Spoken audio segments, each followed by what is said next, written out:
Mother told by doctors to end her pregnancy 14 times.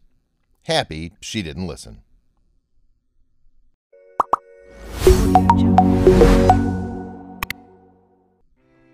Desperation is a curious thing. It can cloud our judgment, make us crazy, illogical, or emotional. But sometimes it can be the very thing we need to make our dreams come true. Or at least, that was the case for Kira Meldrum. Kira, a 20-year-old woman from England, wanted a child more than anything in the world. After losing 4 babies in pregnancy in her past, she was willing to do whatever it took to be a mother. When she got pregnant again, this time it felt right. Nothing was going to stand in her way. Well, except for the doctors who all advised her 14 times to terminate her pregnancy. They weren't being negative. Her baby was simply in critical condition. When Kira first discovered she was pregnant, it was July 2018, and as we mentioned before, she had just suffered 4 miscarriages in a period of only 2 years. After 12 weeks of being pregnant, the doctors scanned her, and at first everything seemed to look really great. 8 weeks later, however, that's when things started taking a turn for the worse. The doctors realized the baby's stomach was filling up with fluid and it wasn't looking good. The doctors called it grade 3 severe ascites, and it was located in the baby's bowel. A steady buildup of fluid had materialized between the 2 layers that align the stomach. And according to the medical professionals, this meant her baby was in danger. They advised her at that moment to terminate the pregnancy. But Kira wasn't having it. She'd waited too long and gone through too much hardship and pain to give up now. But even though Kira made the decision to keep her baby at that time, that didn't mean it was easy for her. In fact, she felt physically ill when they told her her baby wasn't well. The way Kira got through it was by telling herself that her little girl was a fighter and that she was going to survive the whole thing. There was no way she was going to abort this child, and she was going to do anything she could to protect her. Kira continued to go into the hospitals for frequent scans throughout her pregnancy. She kept hoping that something would change, that one doctor would tell her that her baby was getting better. But at every meeting, things only seemed to get worse, and her heart would shatter every time. By 28 weeks, the doctors explained to Kira that her baby's bowel had ruptured, and they strongly advised her again to terminate. But once again, she refused.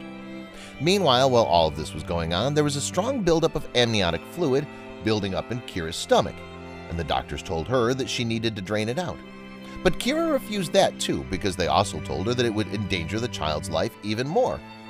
Considering the fact that her baby was already in a volatile condition, she kept her stomach filled with all that fluid, even if it meant she'd be in constant pain.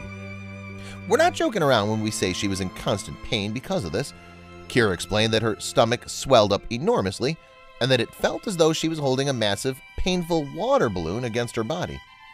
But even though the experience hurt like crazy, she was willing to make that sacrifice if it meant protecting her baby and giving her a chance to live. "Otherwise, I'd never forgive myself," said Kira. As the weeks went by, Kira genuinely struggled with the constant pain of all that fluid in her belly.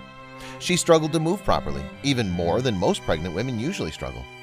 She was in frequent, terrible pain, but she knew it would all be over soon. Finally, after weeks of painful sacrifice, the day came when she could finally deliver her baby. However, it was 6 weeks ahead of her due date, and she was nervous what that would mean. She named her lovely baby Lily Rose, but when she was born, they were far from being out of the woods. The first thing Kira listened for when she was born was a loud cry, but the cry didn't come, and Kira started to get extremely nervous.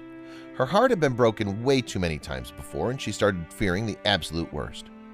Those few moments felt like a lifetime, but finally, after what felt like forever, she heard this little scream. When she finally heard her baby cry, a huge wave of relief and emotion washed over her. Her baby had survived, or at least he seemed okay at the moment. Things weren't that simple for Lily Rose. Apparently, there was still a lot of work to be done, and she needed to be quickly taken into surgery. But before they took her away, they allowed Kira to hold her first. "She was perfect," said Kira. They also called her the most beautiful baby she'd ever laid eyes on. At 4 pounds and 3 ounces, the baby was obviously smaller than most, and given her condition, she needed to be operated on immediately. So even though it literally broke Kira's heart, she was forced to give her baby away to the doctors literally minutes after she'd given birth to her. However, she was also terrified of losing her, so she knew that it was all for the best, and that the doctors would do their best to save her life. They had to act quickly. Lily Rose was promptly transferred to another hospital, where she was then placed into a highly complex surgery procedure which involved them opening up her stomach and finding her bowel. They discovered that it had split in half, and one of the halves was wrapped around a blood vessel. Then they connected these two halves with tubes and added a stoma bag. And just like that, this complicated surgery was completed. But just because they'd completed the surgery didn't mean they were successful. This was sort of unprecedented territory, and they weren't sure if everything was going to work. They monitored Lily Rose heavily over the next 8 weeks, carefully noting everything that was going on. Kira, meanwhile, said that her baby looked so tiny inside the incubator with all those wires around. She knew that that was where her baby needed to be, but all she wanted to do was hold her tightly. Kira had been waiting for months to finally meet her baby girl, and now that she was born, she wasn't even able to hold her in her arms. It was devastating, she said. Any mother who's ever given birth can understand how hard that must have been, but it was all for the best. Finally, it was time to see if the first surgery had worked, and if so, to move on to a second surgery. By this point, Lily Rose was 6 weeks old. Amazingly enough, the first surgery had been successful.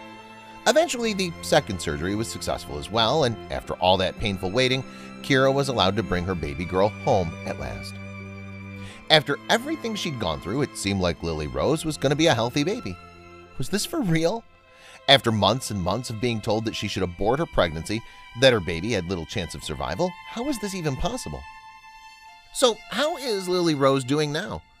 It's been 6 months since she first got back from the hospital, and she's been getting monitored every 3 months by the hospital just to make sure everything's okay with her.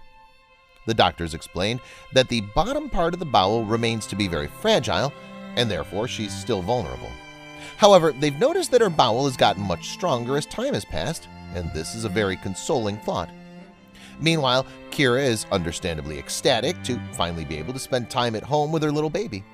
She says that she's constantly amazed by the strength of her daughter and that it's something she notices every day.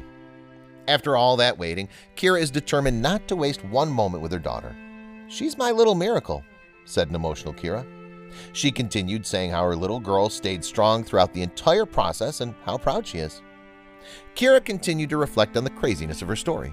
She said that the doctors have told her every week to terminate the pregnancy, and that every time she'd hear that advice, it felt horrific. But there was a voice inside her that told her Lily Rose was going to make it through. How'd she know that? This case is truly a miracle. So how did Kira predict that her child would be the beneficiary of such a shower of blessings? Maybe what this story teaches us is that it's not always about knowing. When logical arguments are presented in front of us, things can seem pretty overwhelming. But if we have a strong resilience inside of us, something we want badly enough, well, then maybe we can overcome the odds. Kira had a feeling that this one was going to work out. The past 4 pregnancies hadn't worked out, but she had a feeling about this one. Well, it turns out that the doctors were also shocked by everything that had happened. The truth is that her baby had a very rare condition, and they weren't sure how safe it was, so they advised her to terminate the pregnancy. But after successfully saving her life, they realized that this was a good research opportunity for future babies with similar conditions. Because of Lily Rose, they're now publishing papers about everything that's happened. Dr. Kelly Cohen, a medical professional at the hospital in which Lily Rose was treated, expressed her happiness that Lily Rose was doing well after the surgery. She also talked about how rare her particular case was, and that apparently only 1 to 3 babies out of 10,000 have this condition. The procedure is highly complex and very difficult to execute, therefore the fact that they managed to pull it off is nothing short of a miracle. As of now, Lily Rose is looking stronger than ever. She's growing up into a healthy baby, and she's getting bigger every day. Kira did mention, however, that she's lactose intolerant, but who isn't lactose intolerant these days? She'll fit right in. In the grand scheme of things, this is a minor problem compared to the major string of things that could have gone wrong with her. It's clear how grateful Kira is for being given this gift, and we have no doubt that she'll give Lily Rose all the love in the world.